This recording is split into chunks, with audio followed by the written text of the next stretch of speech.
Hey everyone, I want to talk all about the potential fears surrounding having another mental illness, whether it's a comorbidity, so you have OCD and bipolar, and or having the wrong diagnosis, which is primarily based off of the fear of fear, not being able to handle your life, etc., etc. Before I go any further, please subscribe, hit that like button, comment down below. As I always say, I go through all the comments. I check usually videos that are up for about a 2-week period before I move on to the next ones, and I try to answer every single question.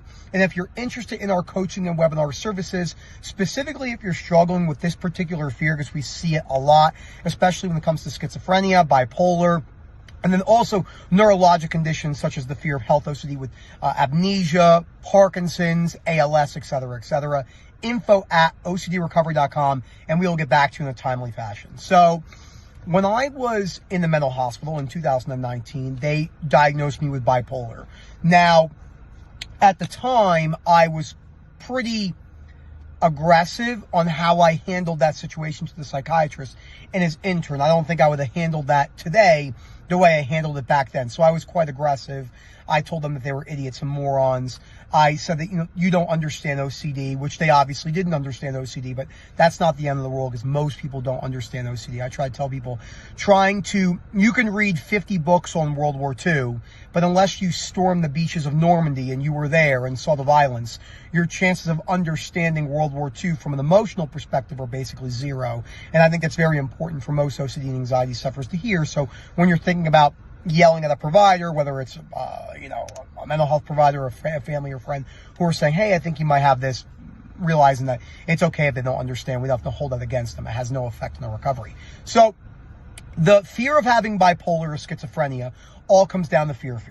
The fear of not being able to have control, the fear of losing control, the fear of feeling out of control, not just being, but feeling out of control, the fear of not being able to handle your new diagnosis. When it comes to schizophrenia and bipolar, there is a societal ideology based around that the person's life is going to be put into a box. Now, if you have schizophrenia and or bipolar, the principles of REBT, unconditional self-life, other acceptance, facing your fears behaviorally, still play into those specific things. Now, you can go down the rabbit hole of looking at, is it a mental health disorder? Is it a personality disorder? All of that is a dead end. If you're struggling with these particular fears and you've gone to a provider, it doesn't really matter what they've told you. They could have said to you, hey, look, I'm the #1 researcher, I'm the #1 psychiatrist when it comes to bipolar, when it comes to schizophrenia. I know for a fact that you don't have this. Your brain's not going to believe that. So the only way you can get out of that is by accepting your worst case scenario in time and facing the realities that even if you did have schizophrenia and bipolar, it's still not the end of the world. So how do you go about actually breaking this down practically? Well, you're going to have to read the books on the reading list, especially book #1, How to Stubbornly Refuse to Make Yourself Miserable About Anything, Yes Anything. And then book 3, which is The Myth of Self-Esteem, which then applies unconditional self-acceptance, that even if you did have bipolar, even if you did have schizophrenia, and it inhibited your life in a judgment fashion, an embarrassment fashion, you could still apply the tools. And I think it's important to realize that it doesn't mean you have to, remember, particularly like this diagnosis. Agreement doesn't mean acceptance. Acceptance doesn't mean agreement. I've been saying it backwards. But you could accept the feelings and or the loss of control sensations that this comes with as you break it down on paper. So your activating event and a short, quick disputing method, and you could find how to dispute in the first book, like I said, and underneath OCDrecovery.com, underneath the resource tab, we have a disputing sheet there. It would look pretty much like this. Even if I did have schizophrenia, even if I did have bipolar, it wouldn't be the end of the world. Now, just saying that a few times isn't going to make your brain believe it. It takes a while to truly change your perspectives on these things, which you can do in time. So taking the slow approach, doing the disputing when necessary will be an important thing.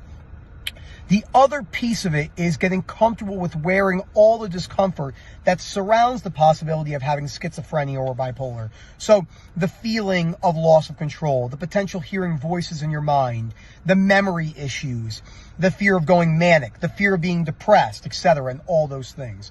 So this is going to be just a really quick video. I have a meeting I have to jump into, but I did want to make this just a quick 5-minute video talking about schizophrenia and bipolar.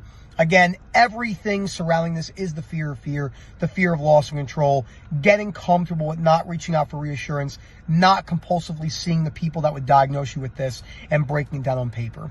This is key. If you want to know more detail about this or have us help you break this down, again, that is info@ocdrecovery.com, and we'll get back to you in a timely fashion. Have a good one, everyone.